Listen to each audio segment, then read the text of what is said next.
Olá! Estamos de volta para darmos continuidade ao nosso curso Visão Panorâmica da Bíblia.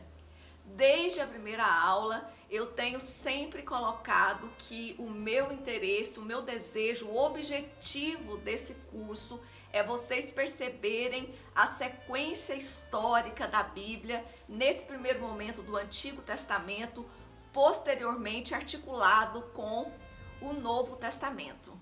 E nós vimos que até aqui nós tivemos uma sequência histórica que vai de Gênesis aos livros de Esdras e Neemias, que é o momento em que, no que diz respeito aos acontecimentos históricos, é o final da história do povo de Israel. E ao longo das aulas anteriores nós vimos que os outros livros, como dos profetas maiores, dos profetas menores, esses livros são entendidos dentro desse contexto histórico, ou seja, os profetas ou profetizaram durante o período de reis, antes da nação de Israel ir para o cativeiro, ou profetizaram durante o cativeiro ou após o cativeiro no templo de Esdras e Neemias. Esse mesmo fato ocorre com os livros poéticos. Os livros poéticos também não dão sequência histórica à história de Israel que nós conhecemos até o livro de Esdras e Neemias. Os livros, de Esdras e Neemias. Os livros poéticos são Jó, Salmos, Provérbios, Eclesiastes e Cantares de Salomão. O livro de Jó é um livro que não tem nenhuma referência à lei de Moisés e por conta disso e da indefinição de datas, mas o modo de vida que é apresentado nesse livro, nós entendemos que o contexto histórico dele é o contexto dos patriarcas. Agora, os livros de Salmo, Provérbios, Eclesiastes e Cantares de Salomão, a maior parte do que está escrito neles foi escrita nos reinados de Davi e de Salomão. Muitos dos salmos que têm uma identificação foram escritos por Davi. Dos 100 salmos conhecidos, cuja autoria é conhecida, 73 foram escritos por Davi e outros por Asaf, pelo próprio Salomão, e inclusive algum é identificado tendo sido escrito pelo próprio Moisés. Então, esses livros, eles vão transmitir uma sabedoria que não é relacionada ao conhecimento natural, à inteligência natural do homem, mas uma sabedoria que é resultado de uma comunhão íntima com o próprio Deus. Por isso, esses livros poéticos são conhecidos também como livros de sabedoria e também como livros de ensino. Esses livros nos ensinarão a como viver bem conosco, com o próximo e com Deus.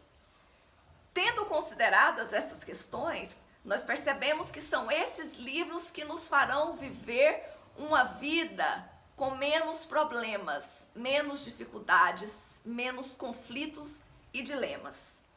São livros, então, que vão estar relacionados à vivência do dia a dia e deixam evidente que mesmo nas questões mais cotidianas da nossa vida, Deus regula, Deus tem um ensinamento para que sejamos prósperos e abençoados. Claro, então, que esses livros vão expressar reflexões e meditações sobre a nossa vida diante de Deus. E nós vamos falar um pouco, sempre de forma panorâmica, né? Eu tenho sempre ressaltado isso.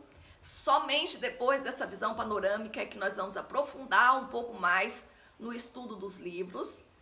Nós vamos começar pelo livro de Jó. Como é, de forma geral, o livro é organizado? Do capítulo 1 ao 3, Jó é posto à prova.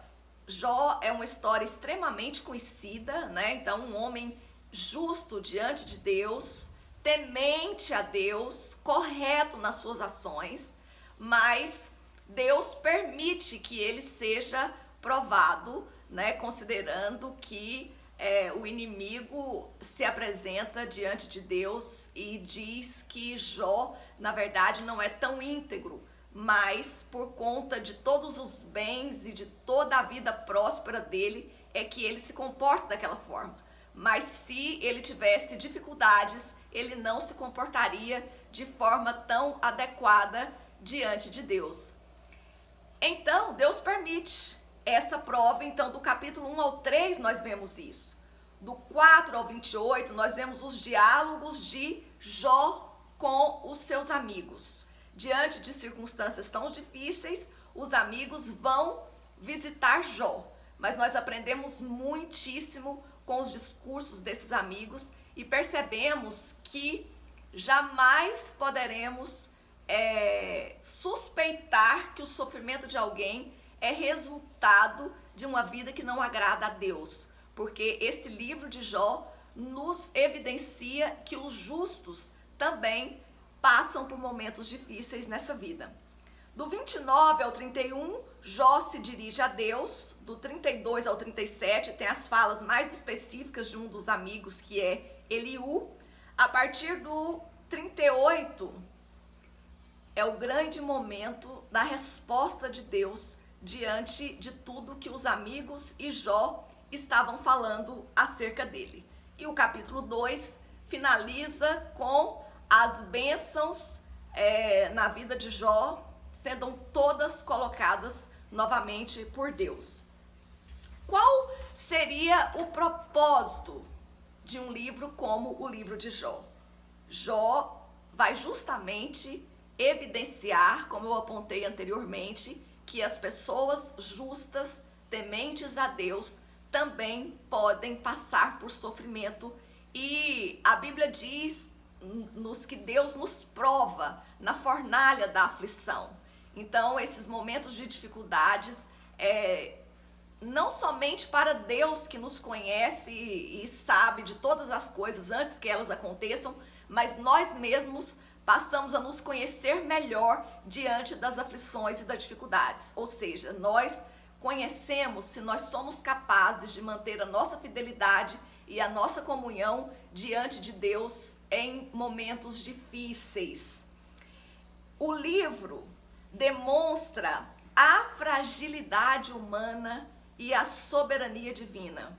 O que somos nós se Deus permitir que sejamos tocados por Satanás?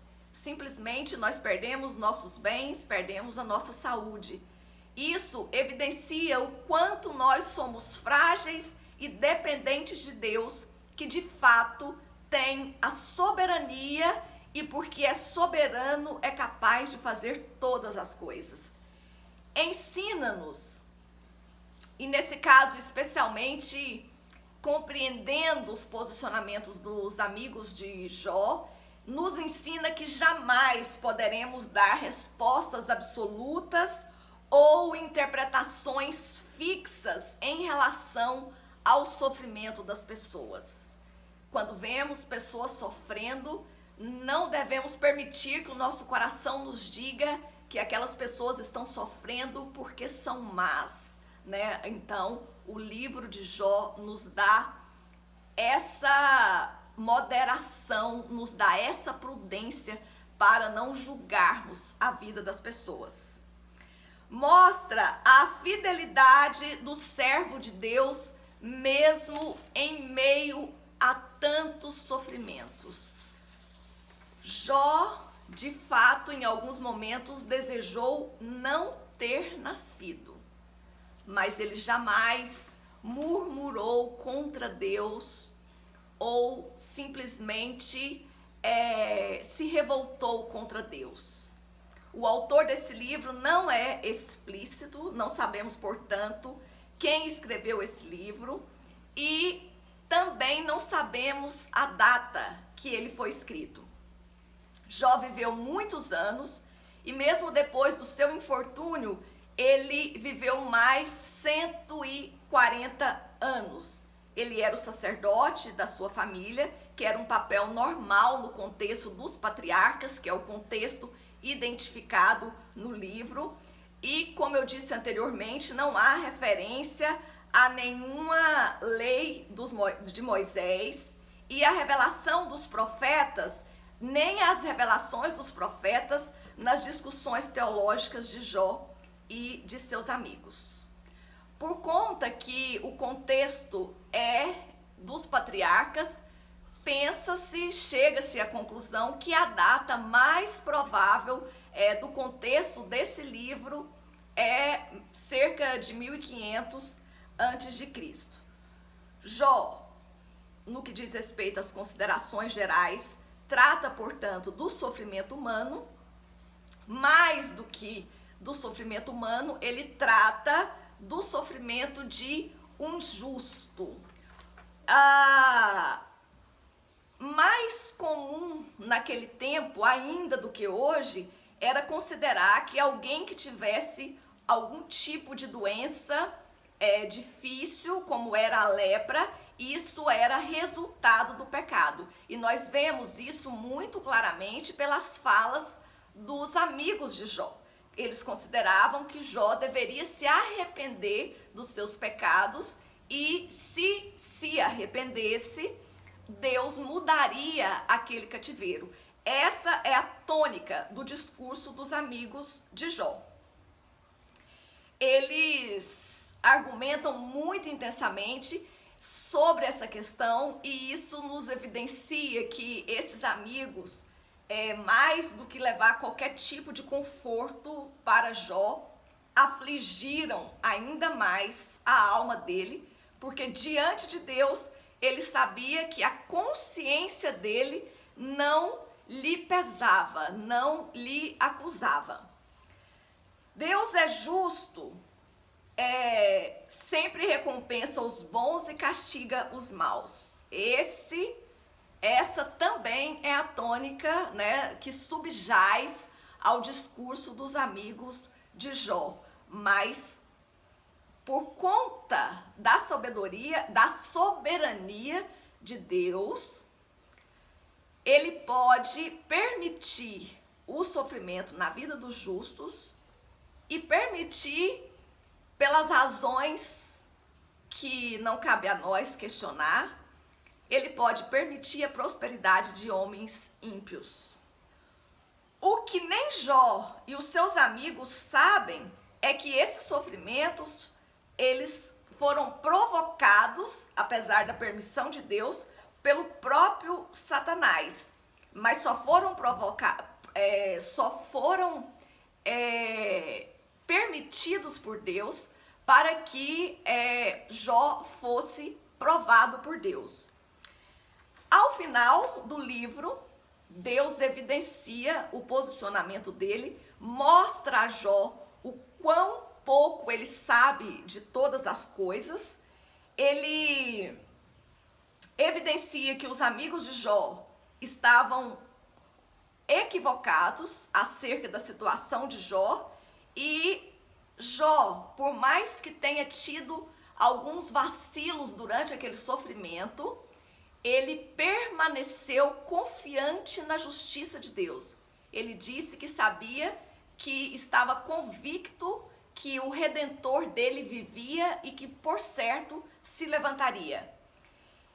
E Jó, apesar de não ter murmurado contra Deus, mas somente murmurado acerca de si próprio, ele desejou não ter nascido, né? Apesar disso, ele se arrependeu completamente dessas palavras que ele falou, e depois das respostas de Deus, ele considerou que eram palavras completamente impensadas, não é? E eu gostaria de finalizar esse momento aqui acerca do livro de Jó com alguns questionamentos que o próprio Deus fez para ele, que estão aqui registrados em Jó capítulo 38.